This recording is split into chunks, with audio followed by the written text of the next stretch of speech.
Hey, it's Doris with Aldi Books, and I thought I better haul my books from what month we in? We're still in May. Before June gets here, I've been holding off on that, trying to be disciplined and not get more, and I've been really successful with that. So, yay me! After a year and a half, I'm finally starting to learn how to control my book buying. Yay! Anyway, I did go ahead and get the rest of the Faber short stories from their 90th anniversary edition. So I got all the January releases, and Sean and I have finished reading those, and I had so much fun reading them with Sean that I just went ahead and got all of the March releases. So quickly, there is The Shielding of Mrs. Forbes by Alan Bennett. That's our next read. A Good Man is Hard to Find by Flannery O'Connor. We just posted our chat about that one. And then The Forester's Daughter by Claire Keegan. Mrs. Fox by Sarah Hall. Sonny Liston Was a Friend of Mine by Tom Jones. Terrific Mother by Lori Moore. Three Types of Solitude by Brian Aldiss. The Country Funeral by John McGarren. Ooh, that one's fat. Daughters of Passion by Julia O'Fallon. And A River in Egypt by David Means, which we also read recently. Okay, then this is like where I'm learning to be better. So I have started reading books prior to buying them. A novel idea, I know. So anyway, I was looking for a book to read while mowing the lawn a couple weeks ago and was tired of listening to War and Peace. So this one popped up as a suggestion, The Bride Test by Helen Huang. So I was looking at it, I was like, that is the sequel. So yes, it is the sequel to The Kiss Quotient by Helen Huang, which was all the rage this past year, and this is her new release. So I went ahead and listened to this one on Scribd, and this is not a wrap-up, so I think I haven't wrapped this up yet, but these are set in the States, out in California, I believe, and Vietnamese families. And this one is a woman, a mathematician, with Asperger's, who has had a couple of rocky relationships and hires a personal escort. Yes, and romance ensues. And I have to laugh because I was telling my friend I couldn't stop listening to this. Like literally, I listened to the whole 9 hours, like within a 24-hour period, I think. But I was telling my friend, one of my coworkers, about it, and she looked it up on Goodreads or in her library or whatever. She gets all her books from our public library, and she was like, Doris, that's like 50 Shades of Grey.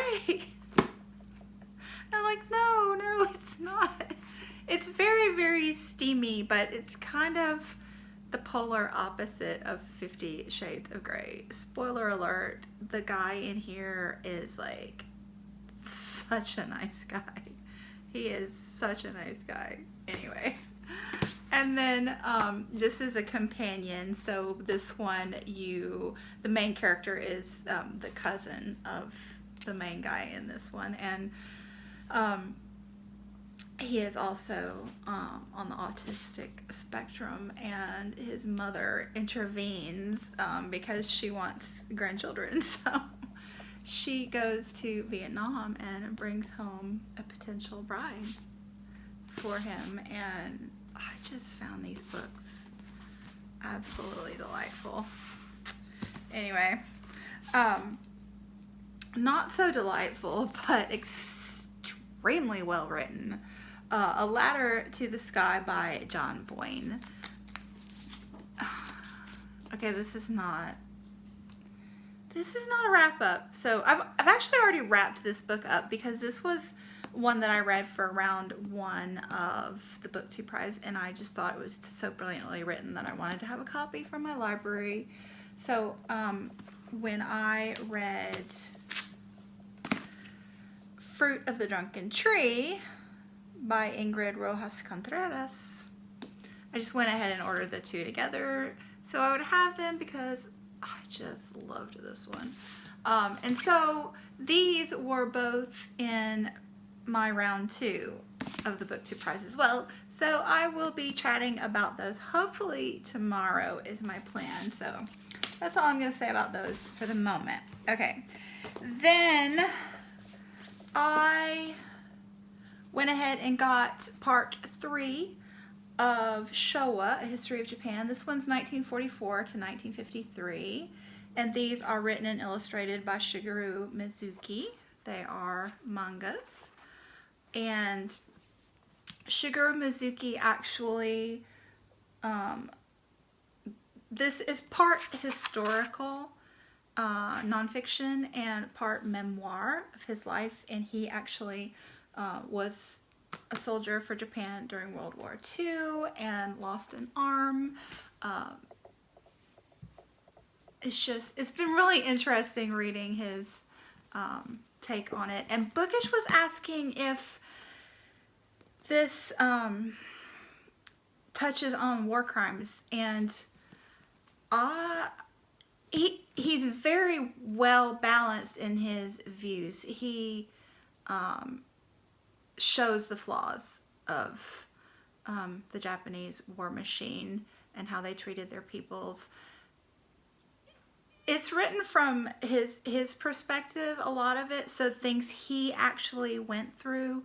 So it's like Nanking was, I think, very lightly brushed over, but he wasn't actually a part of that. So, yeah. So it mentions them, and it doesn't like put a pretty picture on them, but some things are not dealt with in depth because he himself didn't go through it, and it's kind of a memoir, that part. Anyway, so then I did really well there, but then I had a couple impulse buys. So I was when I was getting these last 3 that I mentioned, this one popped up, and I could not resist because I love bees, if you didn't know that yet. And this is the 3rd book written by Dave Goulson. I guess it's his most recent. So this one is some of his adventures looking for rare bumblebee species, and I just kind of adore him. So he's a professor in the UK, and yes. And then I impulse bought Cat Person by Xiao Kim because I was like, oh, it's a comic book about cats. And I just was like, oh, that is so true for the first about 10 or 15 pages. But then it shifts to mostly her and her boyfriend, and that's most of the book. So I was kind of disappointed because it wasn't all cat, and yeah, anyway. And then lastly, Krista from Books and Jams knows that I love Asian fiction, and she sent me Buddha in the Attic by Julie Otsuka. So I read When the Emperor Was Divine last year and enjoyed it. This one, I loved it. This is so good. It's a short little novel, and again, this is not a wrap up, but this is talking about Japanese brides, so like mail order brides for Japanese men that were, had come over the first wave of immigrants and were working in the States and saved up enough money to be able to support a wife. And so that's what this is about, and it's told in such a brilliant way. It's told as kind of the wives' voices as a Greek chorus. So anyway, not a wrap up. Okay, so I'm going to stop there. But yes, that was all I got. And I realize that's a lot, but these are those little short stories. So I feel like that's like more like just one book. But anyway, I think I did well. And a lot of these I read prior to buying and or I've already read. So again, I'm going to do my BookTube prize chat tomorrow, hopefully, and I will get a wrap up, a May wrap up soon because I missed Friday reads again for whatever reason. Oh, I was vlogging. Yeah, anyway. I'm just being quiet now. I'm rambling. Thanks so much for watching, and I will be back soon.